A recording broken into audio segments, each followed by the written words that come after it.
Yo, get out the street, fam. What the fuck? Y'all niggas is wildin'. Y'all made me slow all the way the fuck down. Goddamn lamb chops on the road. I should hit one of them motherfuckers. Got some fast food in a hot second. Hate to see it. What's up, people? It's your boy Jay on the Segway.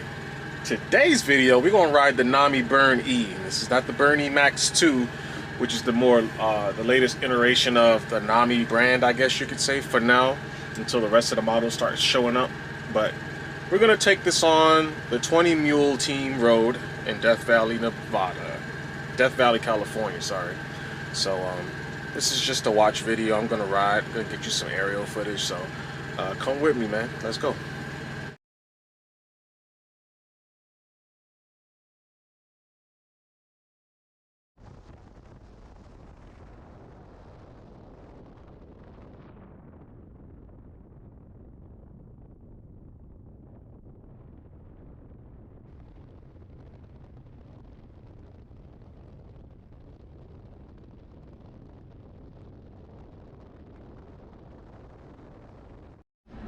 All right, y'all. First stop on this little excursion that we're gonna do with the Nami, Zabriskie Point.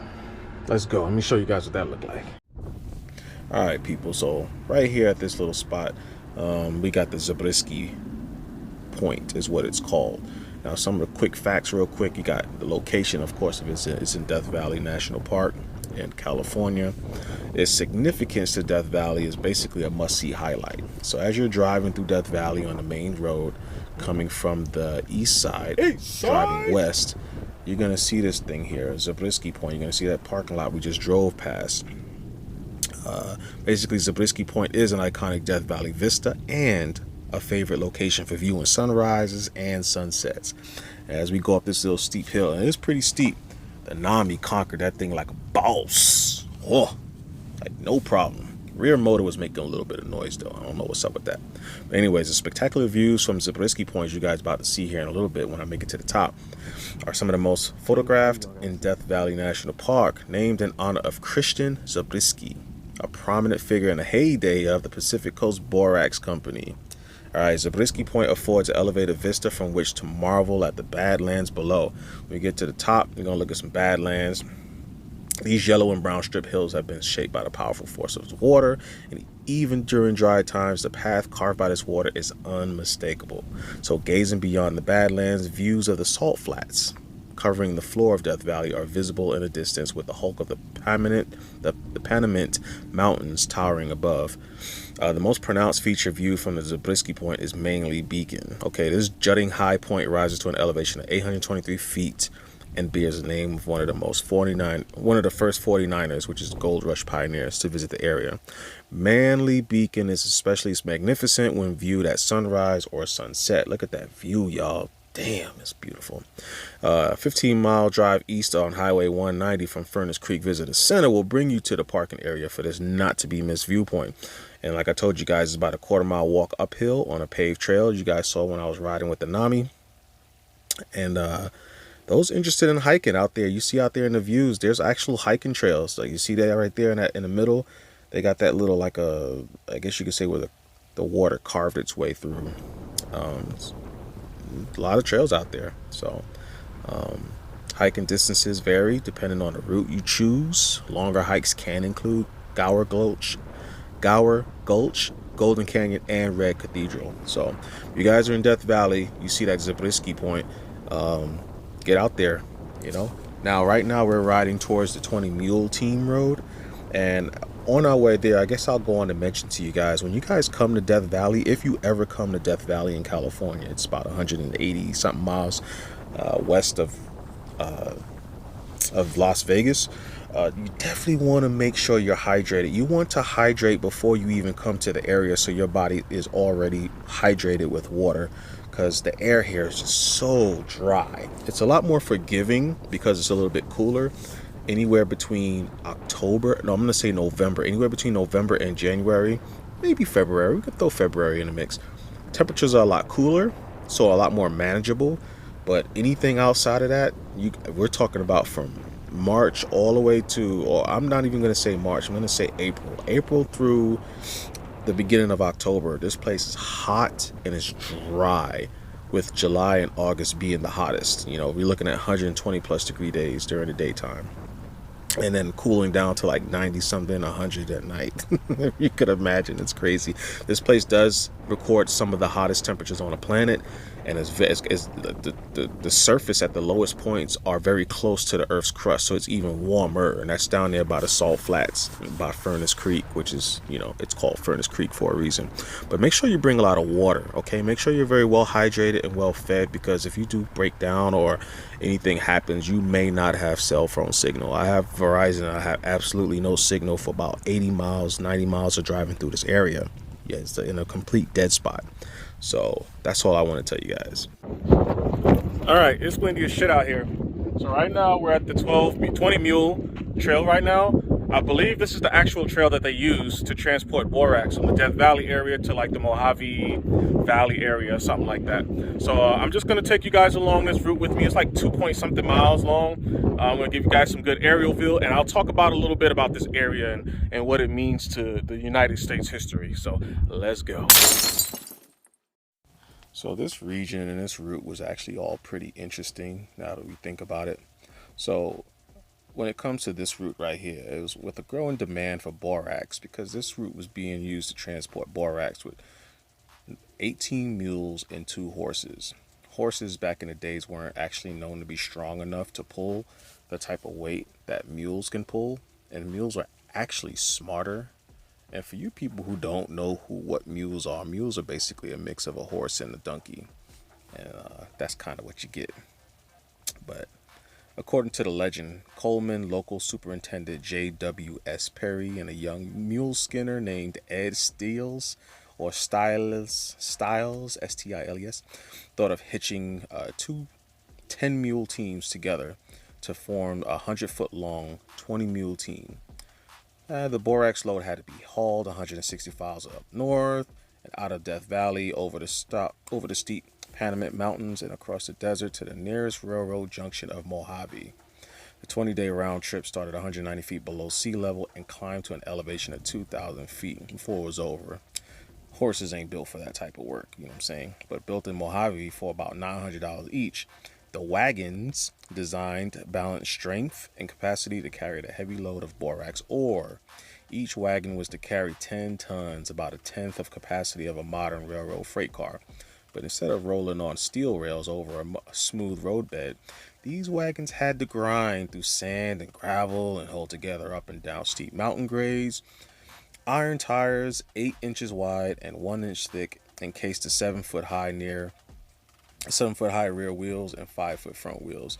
The split oak spokes, because they had those little oak spoke wheels, you know what I'm saying? Throw some D's on that. 5.5 millimeter inches wide, or 5.5 inches wide, my bad, y'all, at the hub. They had solid steel bars, 3.5 inches square, acted as the axle trees. The wagon's beds were about 16 feet long, 4 feet wide, 6 feet deep.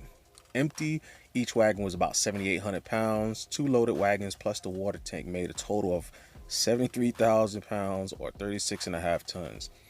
Just to put that in perspective, I actually haul a form of borax.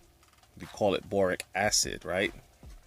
You use it as a pesticide. You can use borax for many different purposes, so to speak. And the stuff that I haul, about 70 something miles west of Death Valley, or southwest of Death Valley, in Sears Valley, they actually still mine this stuff. It's actually, look at the drone and got stuck, but watch it walk his way out of here.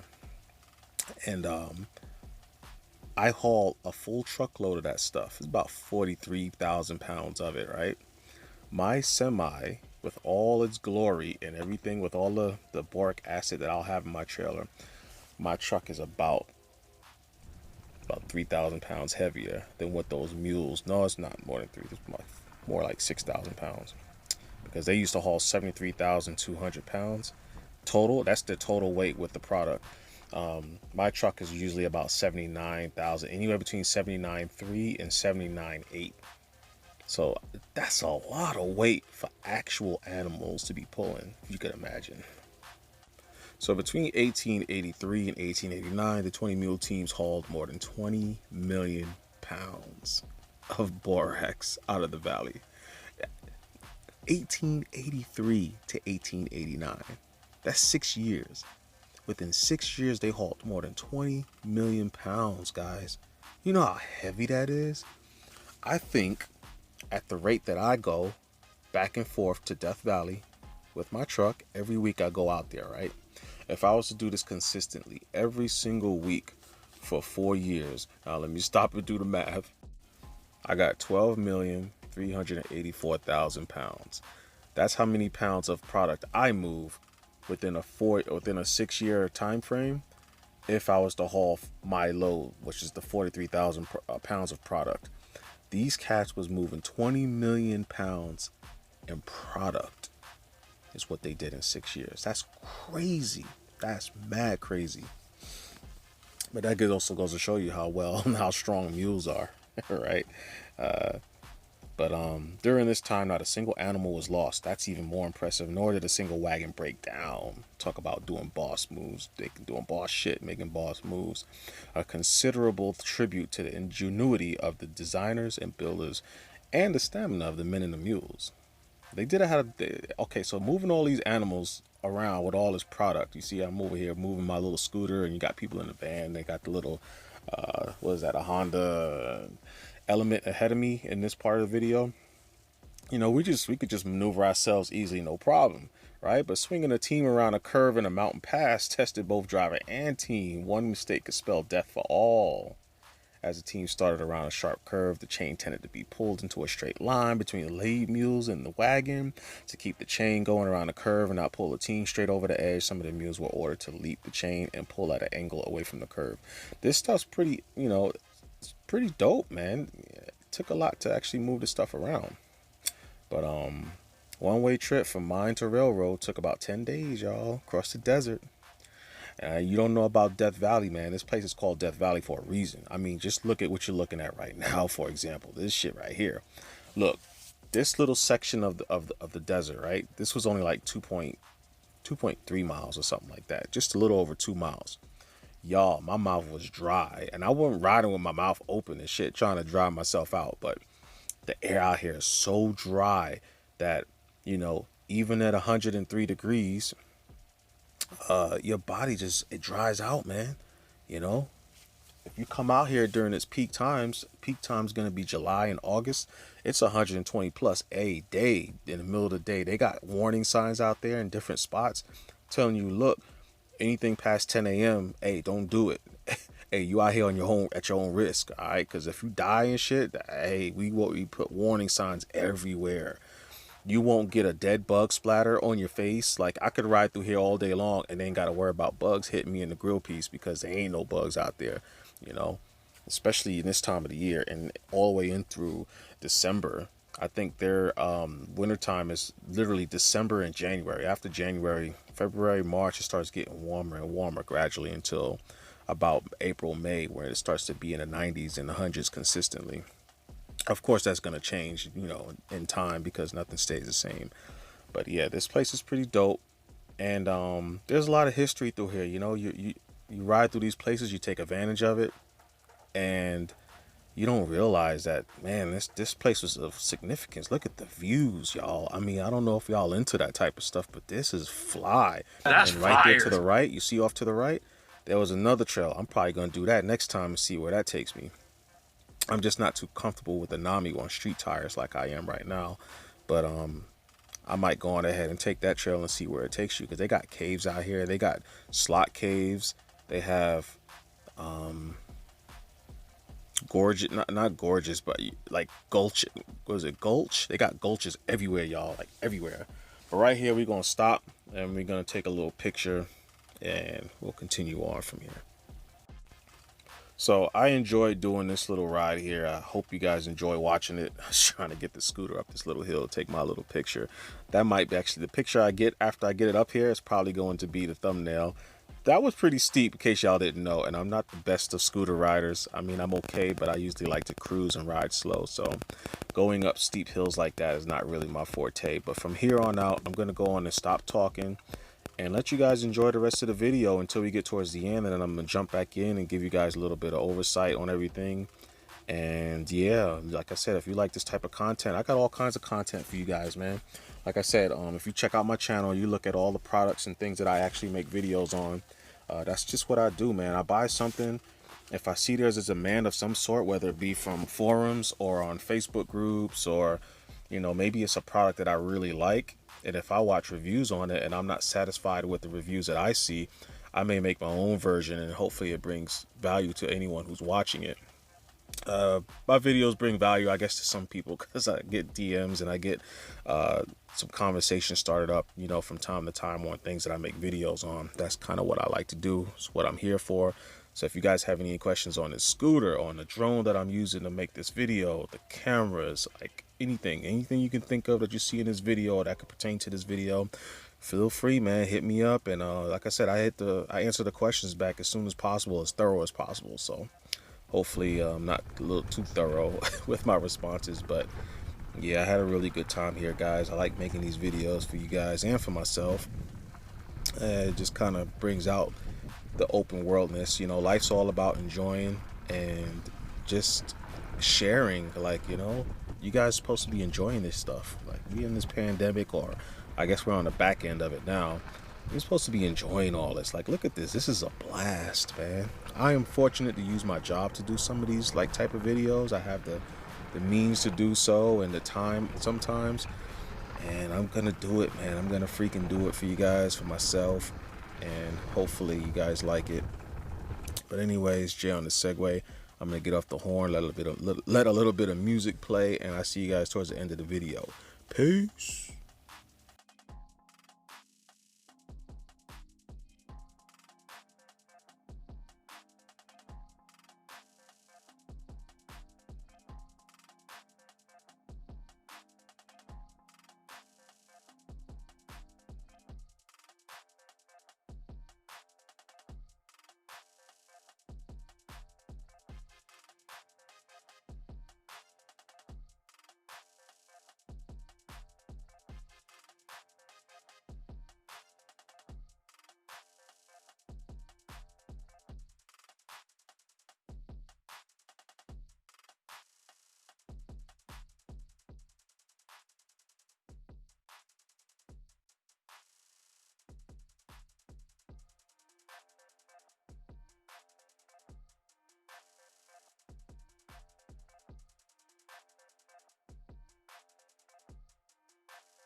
All right, if you're here right now, you've made it to the end of the video. I want to appreciate you guys for watching. We did the 20 mule team down in Death Valley today. We did the Zabriskie Point, took you guys up there real quick. Death Valley's a pretty, you know, it was very important back in the days, you know, in the United States history back in the 1800s, early 1900s, for production, manufacturing, for, you know, borax. They was mining for borax and gold, and there was all kinds of salt, all kinds of stuff like that. that was being mined, you know, in the US back in them days. So Death Valley just has a little bit of history of that. So I just wanted to kind of show you guys some of that, what it looked like, give you some good views, give you guys something a little different to watch. I enjoyed making this video. It was pretty dope. And yeah, this is a part one, right? So I want to do more than one parts, but I want you guys to let me know what you think. You know, should I do a part two? Should I do a part three? Part two, part three, part four, however many parts it's going to take, is basically going to be me riding the Nami on different parts, like different areas of Death Valley. So it won't be back to back, but when I see the chance to go and actually get out and get on the Nami and go ride and go check out the next point, I'll make that the next part, and then I'll go on ahead and voice over what's going on with that part of the video and why I'm there and what's, you know, what it's all about. So yeah, that's pretty much all I got. I had a really good time. This was fun. I always like to get out and do stuff like this when I can. You know, got to take advantage of your job. When you get a chance to do stuff like this, you do it. So that's all I got for you guys. All right, Jay on the Segway. I appreciate you guys coming back to watch the video. Like I said, if you like the video, hit the like button. If if you feel like you want to subscribe to my channel, go for it. My main content is scooter content, hence Jay on the Segway. But I do tech reviews on new things that I may have bought and stuff like that, because it seems like every time I put a video out, it is helpful to somebody. I get a lot of DMs and questions asked, and I really enjoy that engagement from you guys. So like I said, if any of my videos, if you guys scroll through my video playlist and you're like, hey, I want to know about that, or hey, what's that all about, feel free to hit me in the DMs, man. I'll answer all your questions as long as I know the answer to them. All right. So once again, guys, I appreciate you guys watching. That's all I got, man. All right. I'll see you guys on the next video. Peace.